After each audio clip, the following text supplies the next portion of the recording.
festival is done. So this article, and I'll share these pictures also. Lord Jagannath had asked King Indradyumna. This was quoted from the Padma Purana. One second. Oh boy. I'm trying to multitask, which I'm not very good at.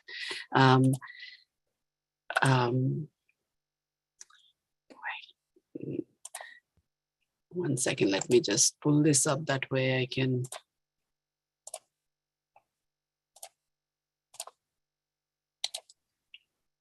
Lord Jagannath had asked King Indradyumna, and this was quoted in the Skanda Purana, this article from ISKCON Mayapur says, and Lord Jagannath had asked King Indradyumna, smear fragrant sandalwood paste on my body on the day of Akshaya Tritiya during the waxing moon in the month of Vaishakha. So that was yesterday. And every year, the Mayapur Chandan Yatra team designs and makes new dresses for small Radha Madhav for each day of Chandan Yatra. They stitch and decorate the dresses and make complementary jewelry out of beads, cloth, and flowers. They also plan and make the decorations and props needed to help display the particular pastimes being depicted in the Veshas. These decorations include chariots, trees, the giant Agasura snake, clay figurines of the Vrajavasis, and more. And it goes on to tell, this whole article talks about how they celebrate. And here is a picture. And this is, I think, from a couple of years ago, Lord Jagannath, Balaram, and Subhadra Devi in smeared with sandalwood paste. And here's a picture of Krsna in the Sadpuja form. So every year they decorate them and they make all kinds of props and everything. And here's a picture of the boat festival. And one of the things they said was the priests act as the boatmen and they rock the boat back and forth, first gently, but then a little bit more violently. And then the devotees on the shore are, worried what would happen to Krishna and Radharani. And then, and the thing is that Krishna wanted Radharani to hold on to him tightly. And so that's why that pastime is done. So I thought this was all very nice. So this article is there on Dandavats if you would like to read it fully. And again, like Mother Shyamala Gopika had said yesterday, Sudama Vipra story is what it also emphasizes the need and the importance of devotional service and why and how we should do it. So that's why Vishnugada Prabhu thought that that would be a good pastime for us to read, talk, and listen to. So I will make you the co-host so you can share the screen, Mother Kavita. And I wish I could do both, unless somebody knows how to do it. If we could post the picture of Jagannath in that Chandan Yatra pastime, it would be nice to have both screens side by side, but I don't want to take a chance with that. So you can share the screen. And so there are 2 chapters in Krishna book about Sudama. The first one, chapter 80, is how he met. And so the way they describe it is that the meeting of Sudama and Lord Krishna is that happened on Akshaya Tritiya. So the first chapter is how they meet, and the second chapter is how they both interacted, which I thought was really sweet. Lord Krishna and Sudama Brahman reciprocating with each other. So I thought we could read chapter 81. I see Bhakta Shan is also on. He is a wonderful reader too. So if he would like to read the second half, that would be nice. If you'll just raise your hand, Bhakta Shan, when you are ready, and Mother Kavita can pass it on to you. Hare Krishna. So when would that be about? Just because I'm not sure how long is this? It's a little bit long. Do you want to read first and then she read the second half, or however you want to do it? Yeah, if I could read first, just because I have some things I will probably start to have to do in about half an hour. Yeah, so then you can just pass it on to her. She is ready. So okay, and where should I read to? Wherever, however we're all going to enjoy the pastime, so it won't really matter. All right. Thank you. Krishna. Should I start now? Yes, please. The Brahman Sudama, blessed by Lord Krishna. Lord Krishna, the Supreme Personality of Godhead, the Supersoul of all living entities, knows everyone's heart very well. He is especially inclined to the Brahmana devotees. Lord Krishna is also called Brahmana Deva, Brahmanya Deva, which means that he is worshipped by the Brahmanas. Therefore, it is understood that a devotee who is fully surrendered unto the Supreme Personality of Godhead has already acquired the position of a Brahmana. Without becoming a Brahmana, one cannot approach the Supreme Brahman, Lord Krishna. Krishna is especially concerned with vanquishing the distress of his devotees, and he is the only shelter of pure devotees. Lord Krishna engaged for a long time in talking with Sudama Vipra about their past association. Then, just to enjoy the company of an old friend, Lord Krishna began to smile and asked, "My dear friend, what have you brought for me? Has your wife given you some nice eatable for me?" While addressing his friend, Lord Krishna looked upon him and smiled with great love. He continued, "My dear friend, you must have brought some presentation for me from your home."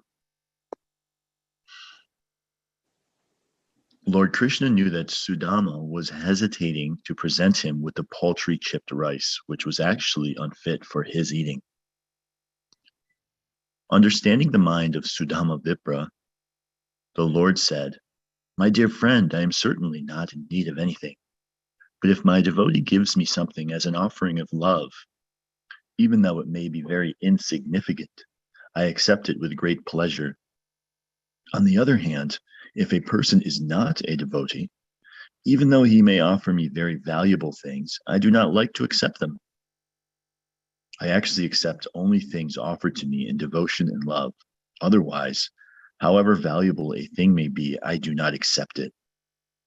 If my pure devotee offers me even the most insignificant things, a little flower, a little piece of leaf, a little water, but saturates the offering in devotional love, then not only do I gladly accept such an offering, but I eat it with great pleasure." Lord Krishna assured Sudama Vipra that he would be very glad to accept the chipped rice he had brought from home. Yet, out of great shyness, Sudama Vipra hesitated to present it to the Lord. He was thinking, how can I offer such an insignificant thing to Krishna? And he simply bowed his head. Lord Krishna, the Supersoul, knows everything in everyone's heart. He knows everyone's determination and everyone's wants. He knew, therefore, the reason for Sudama Vipra's coming to him. He knew that, driven by extreme poverty, he had come there at the request of his wife. Thinking of Sudama as his very dear class friend, he knew that Sudama's love for him as a friend was never tainted by any desire for material benefit. Krishna thought, Sudama has not come asking anything from me, being obliged by the request of his wife. He has come to see me just to please her. Lord Krishna therefore decided that he would give more material opulence to Sudama Vipra than could be imagined even by the King of Heaven. He then snatched the bundle of chipped rice which was hanging on the shoulder of the poor Brahmana, packed in one corner of his wrapper, and said, "What is this? My dear friend, you have brought me nice, palatable chipped rice?" He encouraged Sudama Vipra, saying, "I consider that this quality of chipped rice will satisfy not only me, but the whole creation. It is understood from this statement that Krishna, being the original source of everything, is the root of the entire creation. As watering the root of a tree immediately distributes water to every part of the tree, so an offering made to Krishna or any action done for Krishna is to be considered the highest welfare work for everyone. Because the benefit of such an offering is distributed throughout the creation, love for Krishna is distributed to all living entities. While Lord Krishna was speaking to Sudama Vipra, he ate one morsel of chipped rice from his bundle. And when he attempted to eat a second morsel, Rukmini Devi, the goddess of fortune herself, checked the Lord by catching hold of his hand. After touching the hand of Krishna, Rukmini said, "My dear Lord, this one morsel of chipped rice is sufficient to cause him who offered it to become very opulent in this life and to continue his opulence in the next life.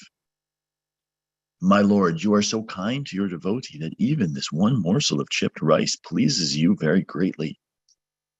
And your pleasure assures the devotee opulence in both this life and the next." This indicates that when food is offered to Lord Krishna with love and devotion, and he is pleased and accepts it from the devotee, Rukmini Devi, the goddess of fortune, becomes so greatly obliged to the devotee that she has to go personally to the devotee's home to turn it into the most opulent home in the world. If one feeds Narayana sumptuously, the goddess of fortune, Lakshmi, automatically becomes a guest in his house, which means that one's home becomes opulent. The learned Brahmin Sudama passed that night at the house of Lord Krishna, and while there, he felt as if he were living on a Vaikuntha planet. Actually, he was living in Vaikuntha because wherever Lord Krishna, the original Narayana, and Rukmini Devi, the goddess of fortune, live, is not different from the spiritual planets, Vaikuntha Loka. The learned Brahmana, Sudama, did not appear to have received anything substantial from Lord Krishna while at his palace. Yet he did not ask anything from the Lord. The next morning he started for his home, thinking always about his reception by Krishna, and thus he merged into transcendental bliss. All the way home, he simply remembered the dealings of Lord Krishna, and he felt very happy to have seen the Lord. The Brahmana thought, "It is most pleasurable to see Lord Krishna, who is most devoted to the Brahmanas. How great a lover he is of the Brahminical culture. He is the supreme Brahman himself, yet he reciprocates with the Brahmanas. He also respects the Brahmanas so much that he embraced to his chest such a poor Brahmana as me. Although he never embraces anyone to his chest except the goddess of fortune. How can there be any comparison between me, a poor sinful Brahmana, and the supreme Lord Krishna, who is the only shelter of the goddess of fortune? And yet, considering me a Brahmana, with heartfelt pleasure, he embraced me in his two transcendental arms. Lord Krishna was so kind to me that he allowed me to sit on the same bedstead where the goddess of fortune lies down. He considered me his real brother. How can I appreciate my obligation to him? When I was tired, Srimati Rukmini Devi, the goddess of fortune, began to fan me, holding the chamara whisk in her own hand. She never considered her exalted position as the first queen of Lord Krishna. I was rendered service by the Supreme Personality of Godhead because of his high regard for the Brahmanas. And by massaging my legs and feeding me with his own hand, he practically worshipped me, aspiring for elevation to the heavenly planets, liberation, all kinds of material opulence, or perfection in the powers of mystic yoga. Everyone throughout the universe worships the lotus feet of Lord Krishna. Yet the Lord was so kind to me that he did not give me even a farthing, knowing very well that I am a poverty-stricken man who, if I got some money, might become puffed up and mad after material opulence, and so forget him. The statement of the Brahmana Sudama is correct.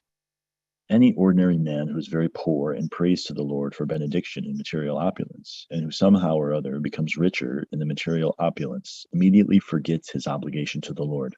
Therefore, the Lord does not offer opulence to his devotees unless the devotee is thoroughly tested. Rather, if a neophyte devotee serves the Lord very nicely and at the same time wants material opulence, the Lord keeps him from obtaining it. Thinking in this way, the learned Brahmana gradually reached his own home. But there he saw that everything was wonderfully changed. He saw that in place of his cottage, there were big palaces made of valuable stones and jewels, glittering like the sun, moon of rays and fire. Not only were there big palaces, but at intervals there were beautifully decorated parks in which many beautiful men and women were strolling. In those parks, there were nice lakes full of lotus flowers and beautiful lilies. There were flocks of multicolored birds. Seeing the wonderful conversion of his native place, the Brahmana began to think to himself, how am I seeing all these changes? How does this place belong to me or to someone else? Does this place belong to me or to someone else? If it is the same place where I used to live, then how has it so wonderfully changed? While the learned Brahmana was considering this, a group of beautiful men and women with features resembling those of the demigods, accompanied by musical chanters, approached to welcome him. All were singing auspicious songs. The wife of the Brahmana was very glad on hearing the tidings of her husband's arrival, and with great haste she came out of the palace. The Brahmana's wife appeared so beautiful that it seemed as if the goddess of fortune herself had come to receive him. As soon as she saw her husband present before her, tears of joy fell from her eyes, and her voice became so choked up that she could not even address her husband. She simply closed her eyes in ecstasy. But with great love and affection, she bowed down before her husband, and within herself she thought of embracing him. She was fully decorated with a gold necklace and ornaments. While standing among the maidservants, she appeared like a demigod's wife just alighting from an airplane. The Brahmana was surprised to see his wife's so beautiful and in great affection, and without saying a word, he entered the palace with her. When the Brahmana entered his personal apartment in the palace, he saw that it was not an apartment, but the residence of the King of Heaven. The palace was surrounded by many columns of jewels. The couches and the bedsteads were made of ivory and bedecked with gold and jewels. And the bedding was as white as the foam of milk and as soft as a lotus. There were many whisks hanging from golden rods and many golden thrones with sitting cushions as soft as lotus flowers. In various places there were velvet and silken canopies with laces of pearls hanging all around. The structure of the building stood on excellent transparent marble with engravings made of emerald stones. All the women in the palace carried lamps made of valuable jewels. The flames and the jewels combined to produce a wonderfully brilliant light. When the Brahmana saw his position suddenly changed to one of opulence, and when he could not determine the cause for such a sudden change, he began to consider very gravely how it had happened. Thus he began to think, from the beginning of my life, I have been extremely poverty-stricken. So what could be the cause of such great and sudden opulence? I do not find any cause other than the all-merciful glance of my friend Lord Krishna. the chief of the Yadu dynasty. Certainly, these are gifts of Lord Krishna's causeless mercy. The Lord is self-sufficient, the husband of the goddess of fortune. And thus, he is always full with 6 opulences. He can understand the mind of his devotee, and he sumptuously fills the devotee's desires. All these are acts of my friend, Lord Krishna. My beautiful, dark friend Krishna is far more liberal than the cloud, which can fill the great oceans with water, without disturbing the cultivator with rain during the day. The cloud brings liberal rain at night, just to satisfy him. And yet, when the cultivator wakes up in the morning, he thinks that it has not rained enough. Similarly, the Lord fulfills the desire of everyone according to his position. Yet, one who is not in Krishna consciousness considers all the gifts of the Lord to be less than his desire. On the other hand, when the Lord receives a little thing in love and affection from his devotee, he considers it a great and valuable gift. I am a vivid example of this. I simply offered him a morsel of chipped rice, and in exchange he has given me opulences greater than those of the King of Heaven. What the devotee actually offers the Lord is not needed by the Lord, for he is self-sufficient. If the devotee offers something to the Lord, it acts for his own interests, because whatever a devotee offers to the Lord comes back in a quantity 1,000,000 times greater than that was offered. One does not become a loser by giving to the Lord. One becomes a gainer by millions of times. Hare Krishna. I'll stop here. That's okay. Thank you, Prabhu. Go ahead, Mother Kavita. The Brahman, feeling great obligation to Krishna, thought, I pray to have the friendship of Lord Krishna and to engage in his service and to surrender fully unto him in love and affection, life after life. I do not want any opulence. I only desire not to forget his service. I simply wish to be associated with his pure devotees.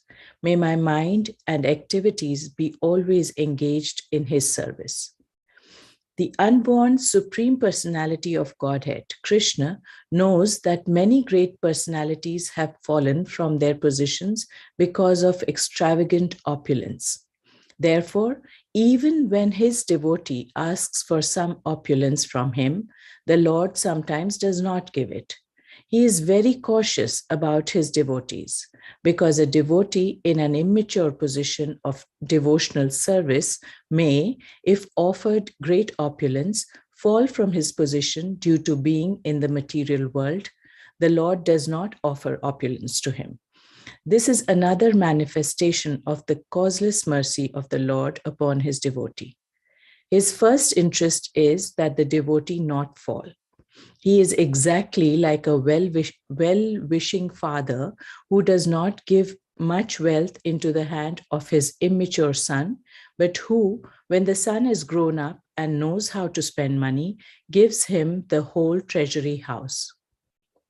The learned Brahmin thus concluded that whatever opulences he had received from the Lord should be used not for his extravagant sense gratification, but for the service of the Lord.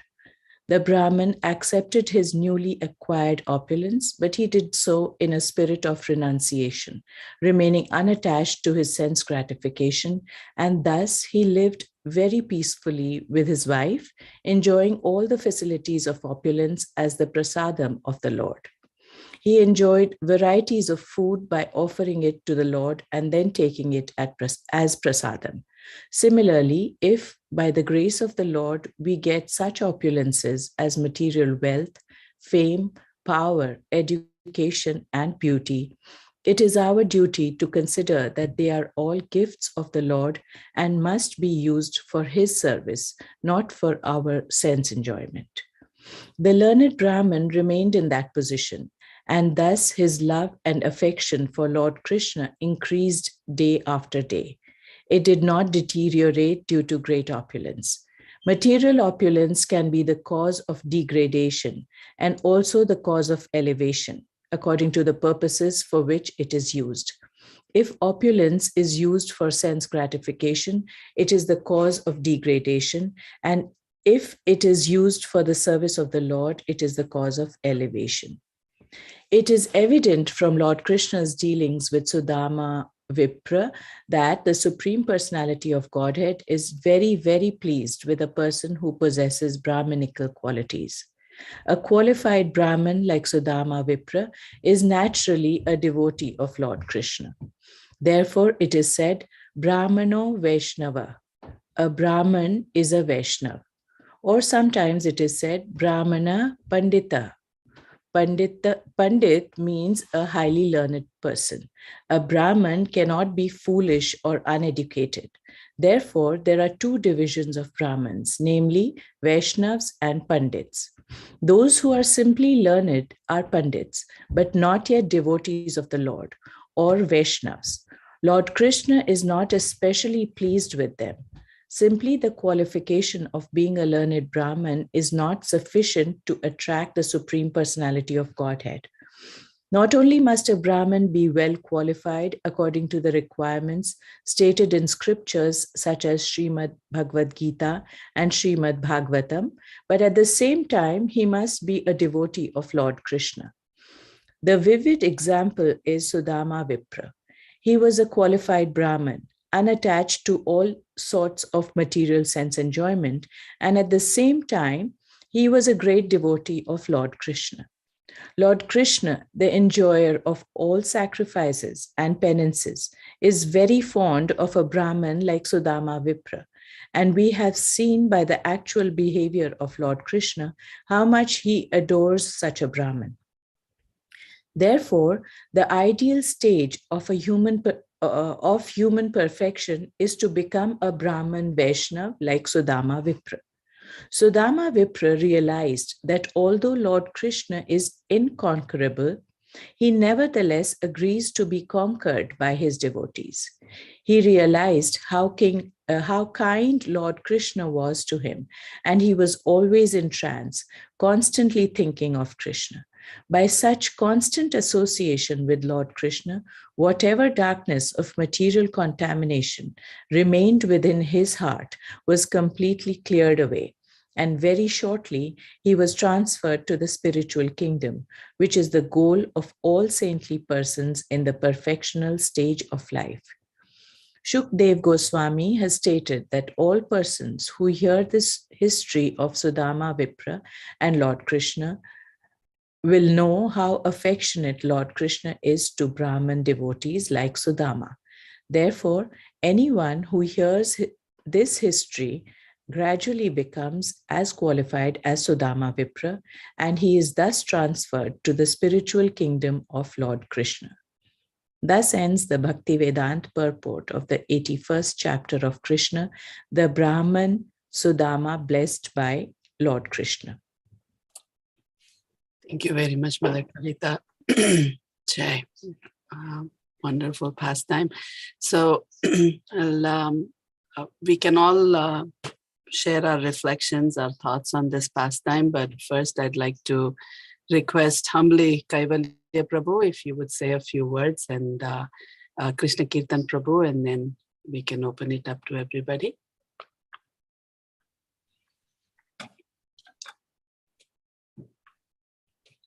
Kaivalya Prabhu?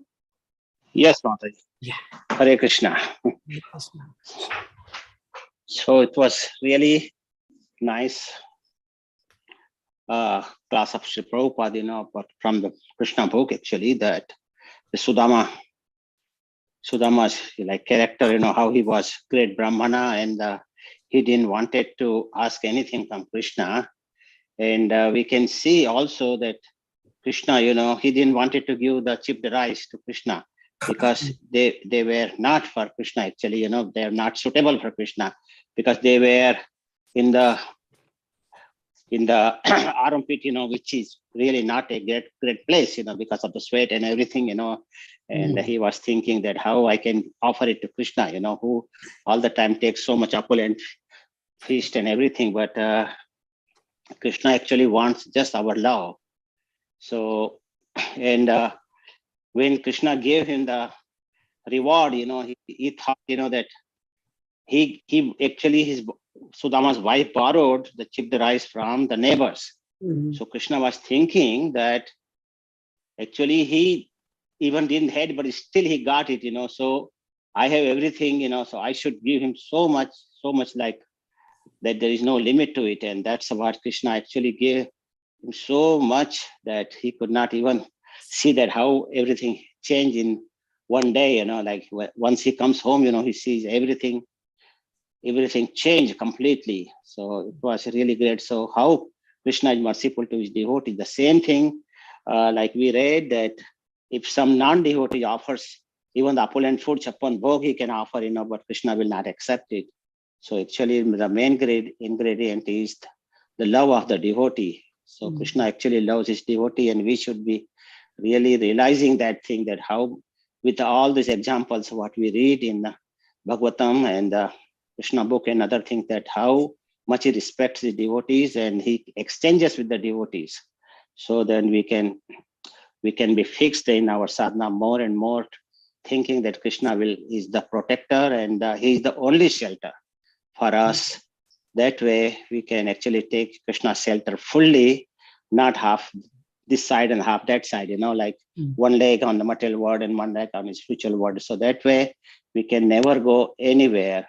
So we have to actually see what is beneficial to us ultimately, because we all are like day by day, we are getting older and older, and we have to see, how we can progress in the bhakti. And that thing, actually, if you think that way and see how we can progress, that will really very much benefit us and then help in our bhakti.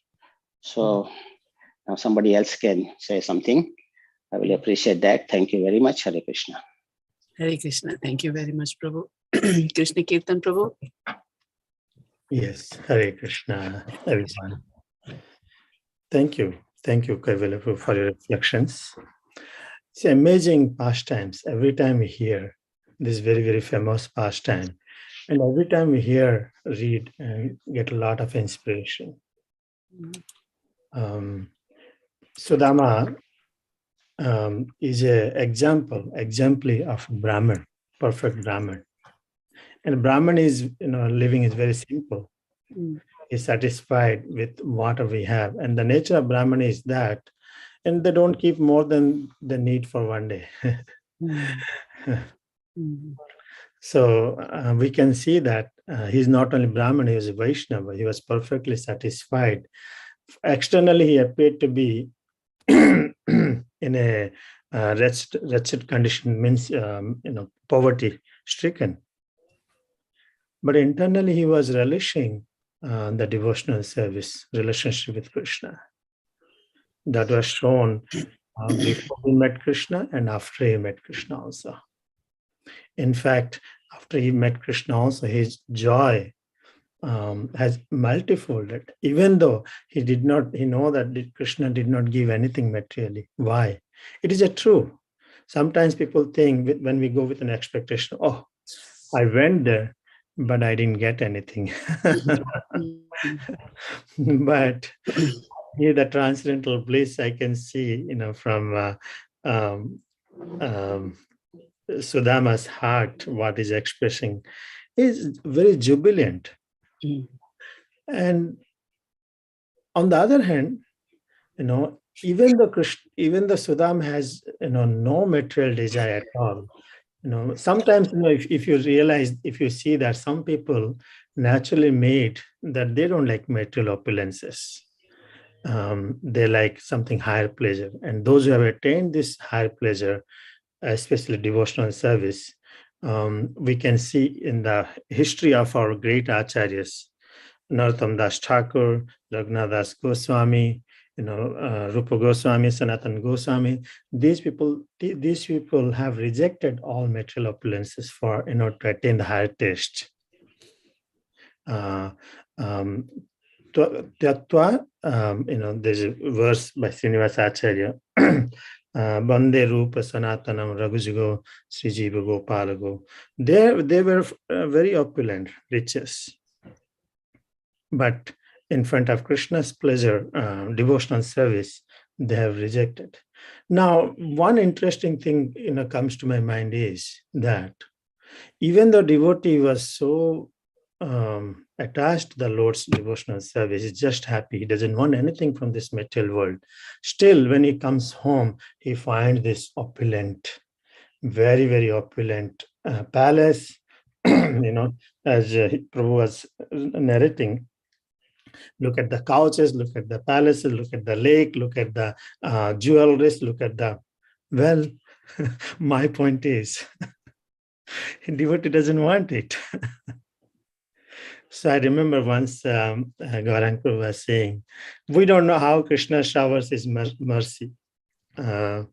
He showers his mercy sometimes by taking away everything, and he showers his mercy by giving everything. So Bali Maharaj, he had so much of opulence of all the three worlds. He showered his mercy by taking away everything. And here is Sudama, who didn't have anything. He showered his mercy by giving everything of this world. It's amazing, the Lord's transcendental activities. And these are the things that it bewilders me to think, how come Krishna gave so much to Sudama, even though he doesn't want? I'll put all of you to share also on this. Thank you. Hare Krishna. Thank you very much, Prabhu. Dronacharya Prabhu, Archana Bhakti Mataji, I know you just joined, but if you would like to share something about Sudama Vipra's pastime. Mataji, I just joined, so I'm not really, I don't know what's going on. We just read about Sudama Vipra from Krishna book, his meeting with Lord Krishna, and how he was so pleased with his devotion, with his bhakti, and how every offering that we do, it's not about how opulent it is, but how it needs to be offered with love. And that is what Krishna sees. And so we read this in connection with Akshaya Tritiya. Akshaya means unending, it doesn't end. And how for the love that Sudama showed, how he was given riches that would have surpassed Indra's riches. That's how it was explained. So that is what we read today. Anybody else, if you would like to just unmute yourself and share your reflections, please go ahead.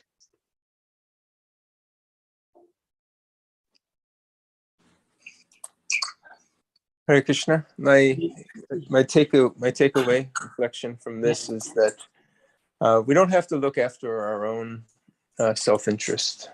That if we simply just try to please Krishna, Krishna will take care of everything that we truly need.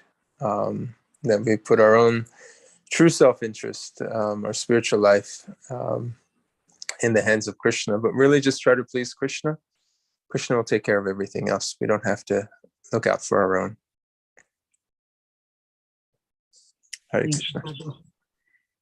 Yes, like Kaivalya Prabhu was saying, try not to go in both boats. Lift that foot off of that material boat and come to this side. That is where our effort should be. I was just thinking lately, at least in South India, Akshaya Tritiya is all about going to the jewelry stores and buying gold. That is what it has come down to. And I see the importance of looking into Shastra. I've really been, that is one thing that I have learned, to be careful where our sources are, where we go to get our information, because the way they make it sound in India now is Akshaya Tritiya means you buy gold. And we have taken that as, the instruction. And And when you read all of this, you realize that this is what it means. The Akshaya that we are looking for is that devotional service to Krishna and that love for Krishna. That's what we need to work on, not taking care of our senses and our bodily needs. Anybody else?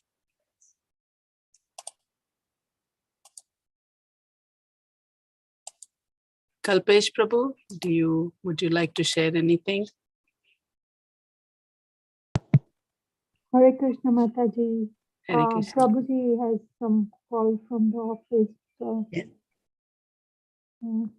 Thank you very much for reading and expressing your views. Everybody's. It was very nice. I really feel it as it's really helping this association. It's changing my understanding of bhakti. Exactly. Thank you. Thank you very much, everybody. Thank you, Prabhu. Anybody else? Yeah, if anyone else, yeah, that's good. I would like to share one more point. Sure, Prabhu. Yeah. When Sudama came, the residence of Lord Krishna, as we read, Sudama was received by the Lord and he was served on the same bed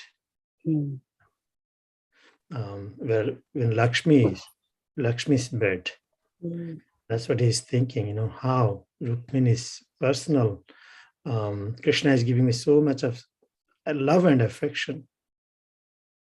So, sometimes it appears like sometimes the Lord does to show how much he loves to his devotees. But Krishna also enjoys his relationship with his devotees. I was thinking, is it just to show, or is really relishing? So it's not easy to understand his heart. Understanding Krishna's heart is very, very difficult, because I remember those when Chaitanya Mahaprabhu's pastime in Jagannath Puri, he wrote some poem about Lord Krishna. So all the devotees are confused. Why did he write all these things? But only when Rupa Goswami comes from Vrindavan, that time he reads and he immediately explains the meaning of it. So all the devotees were amazed. Even Lord Chaitanya was amazed. How do you know my heart? So unless we get the mercy of the Lord, no one can understand. So similarly, at this time, what a great opulence is nothing. What Sudama got, opulence is nothing in reciprocation love, which he expressed to Sudama while he was in his place, putting him next to him. So Lakshmi is serving personally. You do all these things only to a very close, intimate people. Generally, even though great people come, you have a living room and you put them, you serve them nicely, royally, whatever way you can. But taking Krishna his personal quarter, taking Sudama to his personal quarters and being served by Lakshmis, how much dear Krishna feels for his friends, to devotees. That's the beauty of devotional service.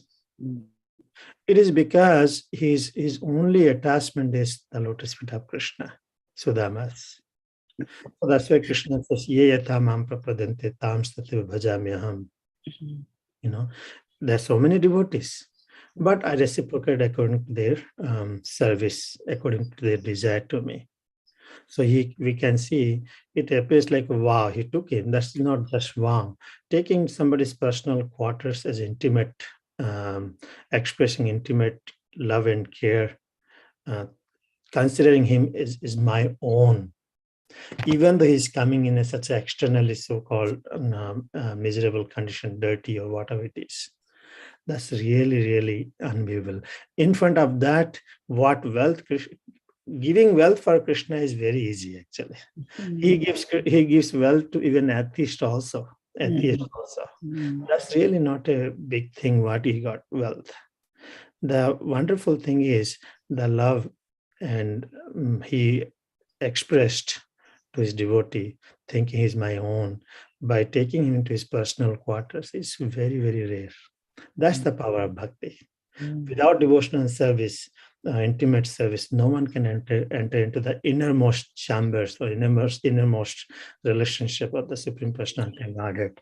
That is Prabhupada's movement. One cannot what you call speculate. One cannot imitate. But these are the rewards that comes with by true bhakti, true devotional service. And I'm very grateful for these things. Hare Krishna. Thank you. Hare Krishna. Hare Krishna, Mataji. Go ahead, Mataji. I just want to say that I am not that pure that I can understand Sudama's love for Krishna. Because I cannot imagine, because I myself not pure. But I am thinking about that sloka we have in chapter 9, that when we offer Krishna with like Patram Pushpam Toyam, that, so Krishna becomes happy. And then whenever I offer something, I think about that Krishna becomes happy when we offer him a little thing. So I cannot imagine his affection for Krishna, but I think I need to pure myself and increase the bhakti to increase our devotion. Yes. So that's what I am thinking. That yes, I think it is important, it's our consciousness. When you are offering, you think of how Krishna is going to accept that. That is, you're offering it to him. Is he going to like it? Will he taste it like this? Will he see it like this? It's the consciousness that's very, very important. It should not become routine and just, okay, time for me to offer. Here we go. We're done. It's over. I've finished my routine for the morning. But the consciousness is what's important. That's what I think. That exactly. Yes, yeah. yes. You want to please him, and that has to be your consciousness. Yeah. Thank you for this class. So it inspired me to think about our aspect of the bhakti. Yes. Thank you, Mataji. Vindhyavali Mataji.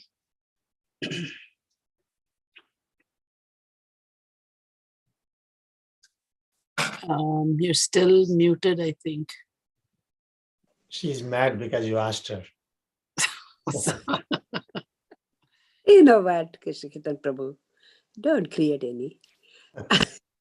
No, what I just got, Krishna is very much in love.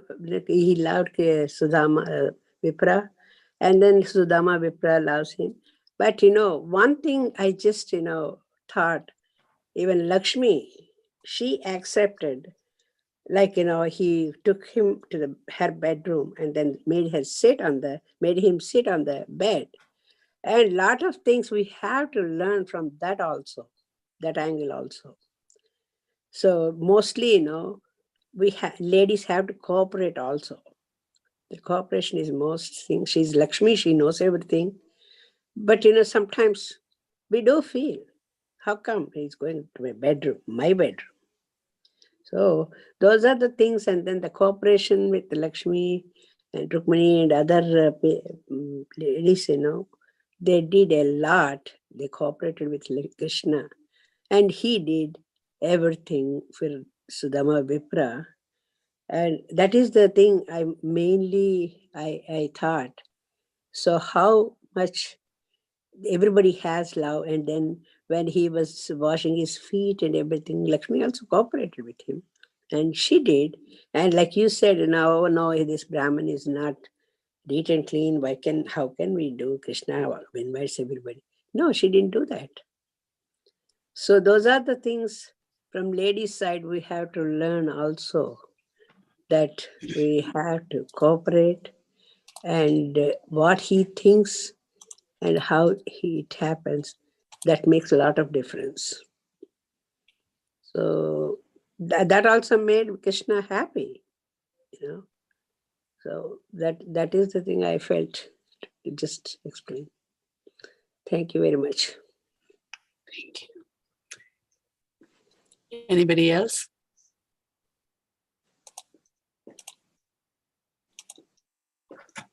All right, then we can end the class here. Thank you very much. Hare Krishna, Mataji. Sure, Ramsham Prabhu, go ahead.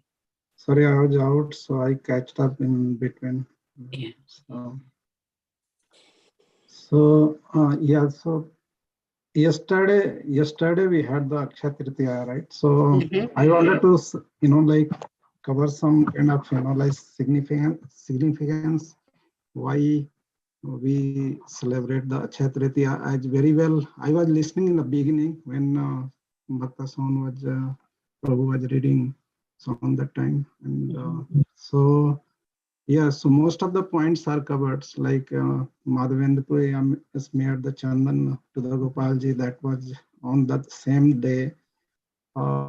We already discussed a lot about the Sudama Vipra. That's the one. And other few points may not be covered, so or I'm not sure. Actually, yesterday Mother Shamala Gopika told all the other Draupadi got the Pandavas received from Surya Dev the Akshay Patra, and and go if there are others, please go ahead and Vyasdeva started composing the Mahabharata on the same day. This same day. Thank you. You said like River Ganga already means this part appeared on the earth. So that was Kubera received his wealth and position on the same day. Then he became Kubera and he's the custodian of the wealth. So this is the same day. And Lord Parshurama is the appearance day. So that also is said. And this is also Adi Shankaracharya, which is not directly related, but yes, he also wrote the Stotram on this day. Yeah, Kanakandra Stotram. Kanakadara Ashtam. Yeah, so that's one. And the important what we have is like this, the first, which is the Madhavendra smeared this Chandanyatra from this day. So it goes, how many days? 21 days?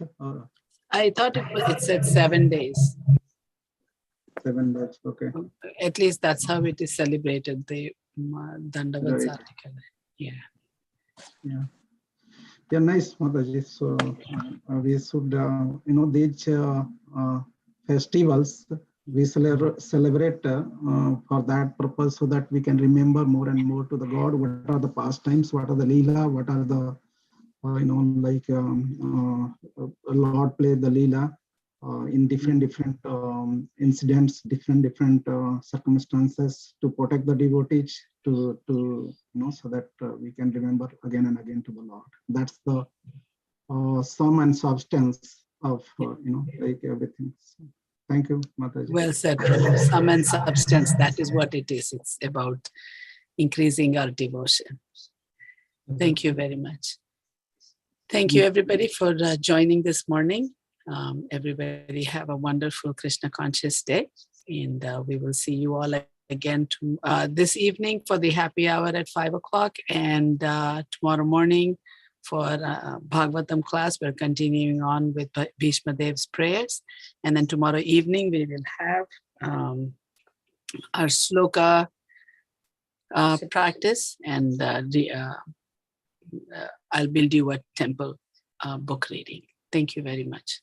Yes, Archana Bhakti Mataji, please go ahead. Also, today we are starting Bhagavad Gita all over again in the evening in the happy hour. So we'll be starting with the first verse.